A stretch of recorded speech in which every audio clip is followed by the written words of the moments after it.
देवरानी की नौकरी। जैसा कि आप लोग भी जानते हैं, हर जॉइंट फैमिली की अपनी अलग ही कहानी होती है। ऐसी ही एक जॉइंट फैमिली की कहानी आज आपको सुनाते हैं। ये कहानी है गुप्ता परिवार की। गुप्ता परिवार में अभी कुछ दिन पहले ही छोटी बहू सुगंधा ब्याह कर आई है। वैसे तो आमतौर पर बड़ी बहुएं इस बात से नाखुश ही होती है कि घर में उनके अलावा एक और बहू आ गई। लेकिन छोटी बहू के आने से गुप्ता जी की बड़ी बहू अर्पिता की खुशी का तो ठिकाना नहीं था। माँ जी, जब तक बच्चे नहीं हुए थे मैं सब कुछ अच्छे से संभाल लेती थी, लेकिन जब से गुड्डी और चीकू हुए हैं घर के काम निपटाना बहुत मुश्किल हो गया है। समझ में नहीं आता घर संभालो के बच्चे। अरे अर्पिता बहू, अब तो तेरे दुख भरे दिन भी तेरे भैया। जितना परेशान होना था हो चुकी, अब तो तेरी देवरानी आ गई है। अब क्यों चिंता करती है तू? घर के काम दोनों मिलजुल कर कर लिया करो। आप ठीक कह रही हैं मम्मी जी। 9 लोगों का खाना, नाश्ता, कपड़े और घर की साफ सफाई अकेले संभाल पाना इतना आसान काम नहीं है। फिर भी मैंने इतने सालों तक खुशी खुशी सब कुछ संभाला है। मुझे तो बस इस बात की खुशी है कि अब कोई मेरा दुख दर्द बांटने वाला भी इस घर में है। कम से कम बीमार होने पर एक दिन की छुट्टी तो मिलेगी। हे भगवान, या तो सबने पहले ही मुझसे काम कराने के ख्याली पुलाव पका रखे, लेकिन इन लोगों को ये नहीं पता मुझसे घर के काम कराना मतलब बिल्ली की गले में घंटी बांधना, जो इतने सालों में मेरी मम्मी नहीं करा पाई। ये लोग क्या खा कर पाएंगे। शादी के 2-4 दिन तो सुगंधा ने मेहमान बनकर बिस्तर पर बैठकर काट लिए थे, लेकिन असली जंग शुरू होना अभी बाकी था। 3 दिन बाद। बेटा सुगंधा, ऐसा करो, सुबह का नाश्ता तुम बना दिया करो। अर्पिता को बच्चों को तैयार करके स्कूल भेजना होता है ना, तो उससे थोड़ी मदद मिल जाएगी। फिर साफ सफाई करने के बाद दोपहर का खाना तुम दोनों मिलकर बना लिया करना। मम्मी जी, नाश्ते में क्या बनाना है? ऐसा करो बेटा, आज गोभी के पराठे बना लो, बच्चे भी खुश होकर टिफिन ले जाएंगे। जी, ठीक है मम्मी जी। सुगंधा गोभी के पराठे बनाने के लिए रसोई में पहुंच जाती है, लेकिन अकेले इतने सारे पराठे बनाते बनाते उसको नानी याद आने लगती है। उसने तो बस आज तक मम्मी के हाथ के पराठे आराम से बैठकर खाए थे। हे भगवान, क्या आफत है ये। कोई पराठा फट रहा है तो कोई टेढ़ा मेढ़ा हो रहा है। ऊपर से पापा जी की फरमाइश की थोड़ी ज्यादा गोभी भरकर पराठे बनाओ। मुझसे नहीं होने वाला ये सब। इतना दिमाग अगर मैंने पढ़ाई में लगाया होता तो आज मैं आईएएस अफसर बन गई होती। बेचारी सुगंधा मन ही मन अपनी किस्मत को कोसती पराठे बना रही थी। लेकिन जॉइंट फैमिली में काम बिरबल की खिचड़ी पकाने जैसा होता है। कितना भी काम करते रहो लेकिन मजाले जो काम खत्म हो जाए। नाश्ते का काम अभी निपटाया ही था कि सासू माँ ने 2 मंजिला घर झाड़ू पोछा उसे सौंप दी। सुगंधा बहू, ऐसा करो, तुम झाड़ू पोछा लगा लो और अर्पिता मशीन लगाकर कपड़े धो देगी। ऊपर के फ्लोर की सफाई करते करते सुगंधा की कमर टेढ़ी हो गई थी। अभी तो नीचे का फ्लोर बाकी है। हे भगवान, मम्मी ने मुझसे कौन से जन्म का बदला निकाला है, इतने बड़े घर में मेरी शादी करा के। अरे 2 कमरे वाला ससुराल में मेरा रिश्ता नहीं कर सकती थी क्या? अब इस राजमहल को साफ करते करते मेरी आधी जिंदगी निकल जाएगी। किसी तरह रोते रोते सुगंधा सफाई का काम निपटा कर नीचे आई तो देखा कि जिठानी ने पूरे परिवार के कपड़े धोकर फैला दिए हैं और अब रसोई में दोपहर के खाने की तैयारी कर रही है। अरे सुगंधा, हो गई सफाई? अच्छा, मैंने दाल चावल पकने के लिए रख दिए हैं, तब तक तुम सब्जी काट लो। भाभी, मैं वो सोच रही थी कि थोड़ा रेस्ट कर लेती हूँ, फिर खाना बनाते हैं। सुगंधा, खाना लेट हो जाएगा और पापा जी को ना ठीक 1 बजे खाना चाहिए होता है, नहीं तो वो खाना भी नहीं खाते। उनकी वजह से कई बार तो मैं रात के 10 बजे तक कपड़े धोती हूँ, क्योंकि दिन में टाइम ही नहीं रहता ना कपड़ों के लिए। कोई बात नहीं, धीरे धीरे तुम समझ जाओगी। अभी तो तुम फटाफट रसोई में आकर मेरी मदद कर दो। अभी रोटी सब्जी सलाद रायता सब बनना बाकी है। अरे, ये लोग इंसान है या बकासुर? इतना खाना एक टाइम में कौन खाता है? एक सब्जी और रोटी खाकर पेट नहीं भरता क्या? पहले इतने सारे व्यंजन बना, फिर 2 टोकरे भरकर बर्तन धो। पता नहीं भाभी ने कैसे इस घर में इतने साल अकेले बिता लिए। मैं होती तो 2 दिन में ही या तो घर छोड़कर भाग जाती या फिर तलाक ले लेती। मैं अपनी जिंदगी ऐसे गधा मजदूरी करके नहीं बिता सकती। मुझसे नहीं होगा ये सब। पूरा पूरा दिन झाड़ू पोछा बर्तन कपड़े खाना नाश्ता, एक पल का भी सुकून नहीं है यहाँ पर तो। शाम के समय। सुगंधा, अरे भाई कहाँ गुम हो गई हो? अरे आप आ गए। कुछ नहीं, कमरे में थी। लो जी, पति पूरा दिन मेहनत करके घर आ रहा है, ये नहीं कि कुछ चाय नाश्ता बनाकर परोस दे हैं। जाओ भाई, अपने खूबसूरत हाथों का जादू चलाओ और कुछ अच्छा सा बनाकर खिला दो। आलोक, चाय तो ठीक है, लेकिन कुछ अच्छा सा मतलब? अच्छा सा मतलब चाय के साथ कुछ स्नैक्स बना कर लाओ भाई। हैं? अच्छा ठीक है, बनाती हूँ। सुगंधा रसोई में जाती है और पति के लिए पोहा बनाने लगती है। बेटा सुगंधा, पोहा बना रही हो ना तो ऐसा करना सबके लिए ही बना लेना। बच्चे भी ट्यूशन पढ़कर आते होंगे और त्रिलोक के भी आने का समय हो रहा है। सब लोग थोड़ा थोड़ा ले लेंगे। जी, ठीक है मम्मी जी। सबको शाम की चाय और नाश्ता देने में ही खाना बनाने का समय हो गया था। चाय नाश्ता कराने के बाद सुगंधा और अर्पिता रात के खाने की तैयारी करने लगते हैं। रात के खाने का काम निपटाते निपटाते उसे 10:30 बज गए थे। 10:30 बजे जब वो बिस्तर पर लेटी तो उसे ऐसा लगा जैसे न जाने कितने वर्षों से उसने आराम ही नहीं किया। कुछ दिन तो बेचारी सुगंधा कड़वे घूंट निगलते हुए सास और जेठानी के बताए हुए सारे काम भाग भाग कर करती रहती है। लेकिन जल्दी उसे एहसास हो जाता है कि ये सब जीवन भर करते रहना उसके बस का नहीं है। कुछ दिन बाद, मम्मी जी, आजकल बहुत महंगाई हो गई है, एक आदमी की कमाई से घर चलाना बहुत मुश्किल हो गया है। इसलिए मैंने भी ना 2-3 कंपनी में नौकरी के लिए अप्लाई किया हुआ था। आपको पता है, एक जगह से मेरे पास नौकरी के लिए कॉल भी आ गया। मुझे आज इंटरव्यू के लिए जाना है। अरे वाह बेटा, बहुत अच्छी सोच है तेरी। ऐसे थोड़ी ना बहू का घर की लक्ष्मी कहते हैं। देखो तो कितनी समझदार है मेरी बहू। आते ही मेरे बेटे का हाथ बटाने के लिए कोशिश करने लगी। एक तू है और एक वो अर्पिता है। दिन भर बस घर के कामों के लिए हाय हाय करती रहती है। अरे नया जमाना है, औरतें चांद तक पहुंच गई और इनसे तो घर भी नहीं संभाला जा रहा। तू जा बेटा, मेरा आशीर्वाद तेरे साथ है, तुझे नौकरी जरूर मिलेगी।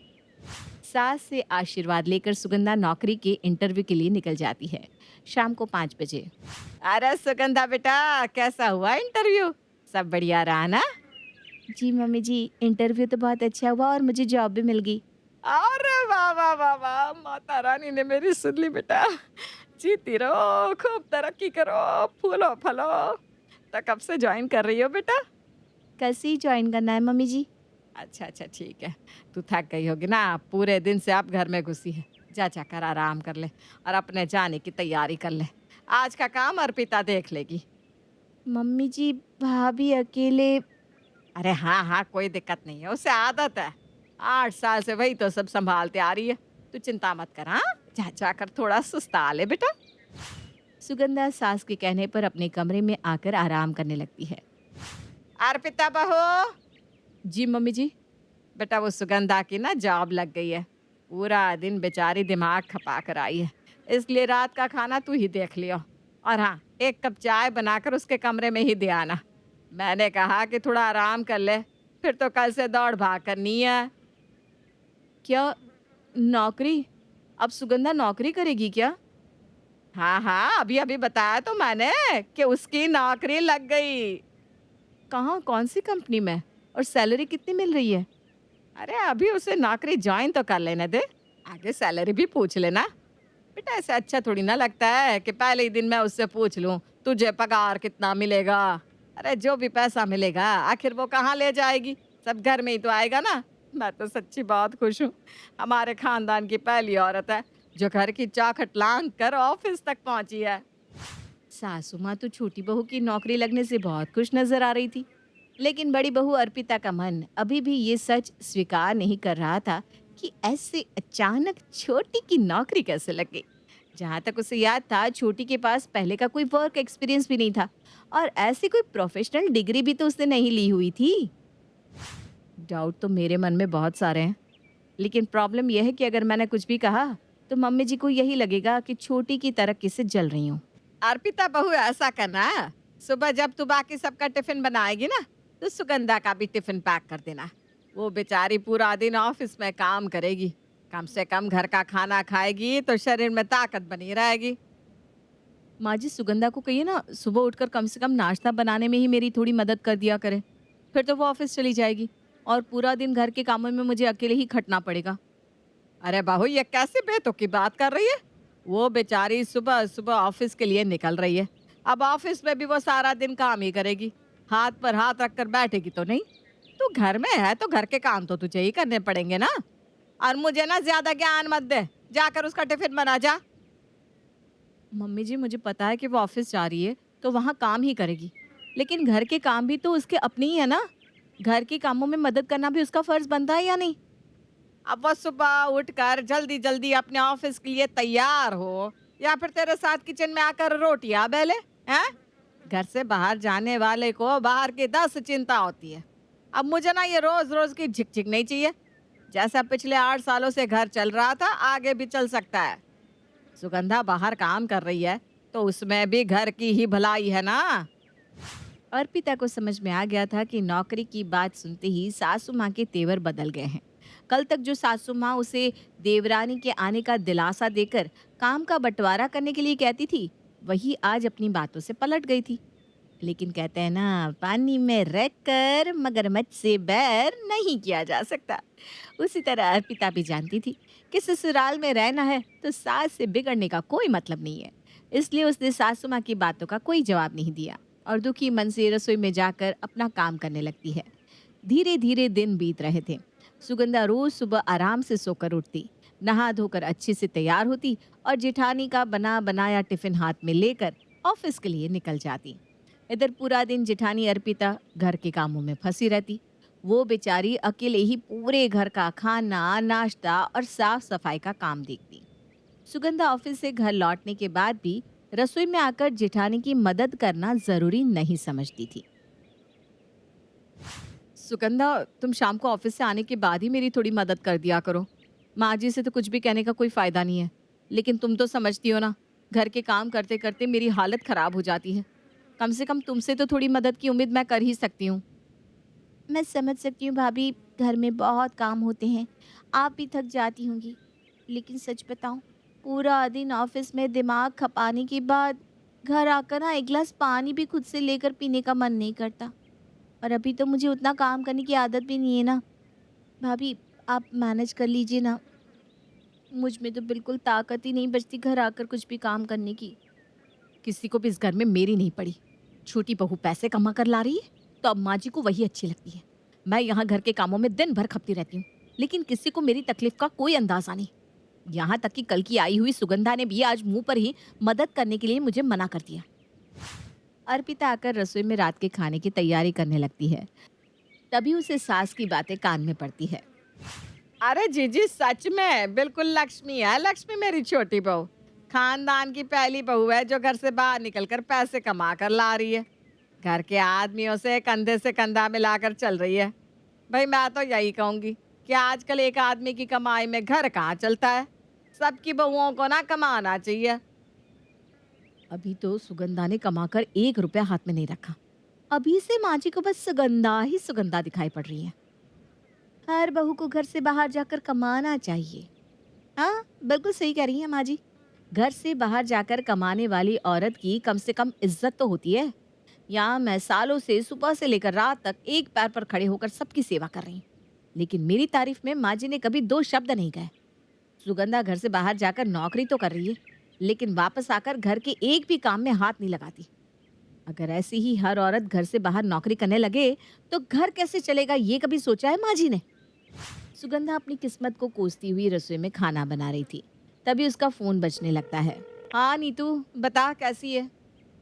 अरे ऐसी उखड़ी उखड़ी आवाज में क्यों बात कर रही है? अब तो खुश हो जा, अब तो तेरा हाथ बटाने वाली भी आ गई भाई। देख नीतू, मुझे ना इस बारे में कोई बात नहीं करनी। कुछ और बात है तो कर, वरना रख दे फोन।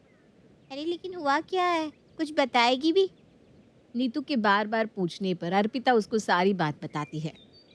देख अर्पिता, ये तेरी देवरानी है ना सुगंधा, ये मेरी बुआ जी के पड़ोस में ही रहती थी। मैं इसे बहुत अच्छे से जानती हूँ। इसका बचपन से ही पढ़ाई में, यहाँ तक कि घर के कामों में भी मन नहीं लगता था। 1 नंबर की गवार लड़की है वो, उसे कौन नौकरी देगा भला? और तू इतनी मूर्ख है, तूने उससे एक बार नहीं पूछा कि आखिर वो नौकरी कहाँ करती है, कितनी सैलरी मिल रही है? अरे यार, घर में किसी ने भी उससे कोई पूछताछ नहीं की। हर कोई बस इसी बात की खुशी में पगलाया जा रहा है, छोटी बहू की नौकरी लग गई, छोटी बहू की नौकरी लग गई। आज तक 1 रुपया लाकर उसने माँ जी के हाथ पर नहीं रखा। तो बस ठीक है ना, तू अपनी सास को भड़का। सास को कह कि सुगंधा से कहे कि तनख्वाह लाकर सास के हाथ में दे। सहेली की बताया अनुसार अगले दिन अर्पिता अपनी सास के पास जाती है। मम्मी जी, अब तो सुगंधा को नौकरी करते हुए कई महीने बीत गए हैं। आपने उससे कभी पूछा नहीं वो अपनी सैलरी का क्या करती है? मैंने भैया से पूछा तो वो भी यही कह रहे थे कि उन्हें पता नहीं कि सुगंधा कितना कमाती है और उन रुपयों का क्या करती है। अब अगर वो नौकरी कर रही है तो उसे घर के लिए भी थोड़ी बहुत जिम्मेदारी निभानी चाहिए ना। बात तो तेरी सही है बहू। आज ही सुगंधा से पूछती हूँ कि इतने महीने हो गए, तनख्वाह का 1 रुपया उसने घर में नहीं दिया। आखिर अपनी तनख्वाह का करती क्या है? शाम के समय, सुगंधा बहू, 3 महीने हो गए तेरी नौकरी को, बेटा तनख्वाह नहीं मिली क्या अब तक? मम्मी जी, तनख्वाह तो मिली थी, लेकिन वो तो सारी खर्च हो गई। अरे कहाँ खर्च करती तूने? हमारे हाथ में तो तूने चवन्नी भी लाकर नहीं दी। और रवि कह रहा था कि तूने उसे भी नहीं बताया कि तुझे कितनी तनख्वाह मिलती है। तू अपनी तनख्वाह का करती क्या है? ऐसी बात नहीं है मम्मी जी, मेरे कहने का मतलब था कि मैंने पैसे म्यूचुअल फंड में लगा दिए। मेरे सारे पैसे आपके नाम से एक तरह से बैंक में जमा हो रहे हैं। क्या कहा? मेरे नाम से? हाँ मम्मी जी, अब धीरे धीरे आपकी और पापा जी की उम्र बढ़ रही है। कल को आपको पैसों की ज़रूरत पड़ेगी तो आप क्या करेंगे? इसीलिए आपका फ्यूचर सिक्योर करने के लिए मैंने आपके नाम से एसआईपी खुला दी है। अरे बहू, तूने तो मेरा दिल जीत लिया। बहुत दूर की सोच है तेरी तो। इतना तो कभी मेरे बेटों ने भी मेरे बारे में नहीं सोचा। जीती रहे बेटा, हमेशा खुश रहे। सुगंधा के मुंह से सास के नाम पैसा जमा करने वाली बात सुनकर अब अर्पिता को पूरा यकीन हो गया था कि सुगंधा झूठ बोल रही है। क्योंकि पिछले कुछ महीनों में अर्पिता सुगंधा को इतना तो समझ ही गई थी कि वो अपना पैसा किसी और के नाम जमा करने वालों में से बिल्कुल भी नहीं है। बस, बहुत हो गया। अब मुझे ही पता लगाना होगा कि आखिर ये सुगंधा की नौकरी का चक्कर क्या है। अगले दिन जैसे ही सुगंधा अपने ऑफिस के लिए निकलती है, अर्पिता भी माँ की बीमारी का बहाना करके सुगंधा के पीछे पीछे घर से निकल जाती है। अर्पिता देखती है कि सुगंधा घर से निकलने के बाद ऑटो लेकर सीधा अपने मायके चली गई। अर्पिता को ये देखकर बहुत हैरानी होती है। हो सकता है इसे कुछ काम हो, इसलिए ये आज ऑफिस की जगह मायके चली गई हो। मैं कल फिर से ट्राई करती हूँ। अर्पिता कई दिनों तक लगातार ऐसे ही सुगंधा का पीछा करती है, लेकिन देखती है सुगंधा तो रोज रोज ससुराल से निकलने के बाद मायके जाकर बैठ जाती है और फिर शाम के समय वहां से निकलकर सीधा ससुराल। अब अर्पिता को सुगंधा का सारा खेल समझ में आ गया था।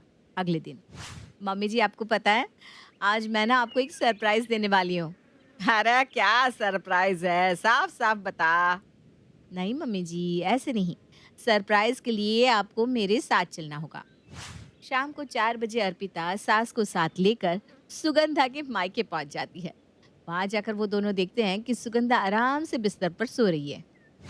अरे सुगंधा बहू, तू यहाँ? ये सब क्या हो रहा है? मुझे तो कुछ समझ में नहीं आ रहा। मम्मी जी, मैं आपको यही दिखाने के लिए लाई हूँ कि आपकी छोटी बहू कोई नौकरी करने नहीं जाती, बल्कि वो हर रोज घर से निकलकर सीधा अपने मायके जाती है। समधन जी, ये सब मैं क्या सुन रही हूँ? बड़ी बहू सही कह रही है क्या? अरे बहन जी, इस सुगंधा ने ही मुझसे कहा कि आपने इससे कहा है कि अभी नई नई शादी है, ससुराल में मन नहीं लगता होगा, इसलिए तुम सुबह अपने मायके चली जाया करो और शाम को वहां से लौट आया करो। सुगंधा बहू, कोई और बहाना बचा है? कुछ और कहना है या घर चले? मैं चलती हूँ ना माँ जी, वैसे भी घर पर बहुत काम पड़ा होगा ना। हाँ, मैं सोच रही हूँ बड़ी बहू को 1 महीने के लिए उसके मायके भेज दूँ। तू तो है ही घर का काम करने के लिए। क्यों, ठीक कहा ना? बेचारी सुगंधा अपने फैलाए जाल में खुद ही फंस चुकी थी। अब तो उसकी वही हालत थी कि मरता क्या न करता। इसलिए सजा के तौर पर बेचारी अगले 1 महीने पूरे घर का काम अकेले ही निपटाती है।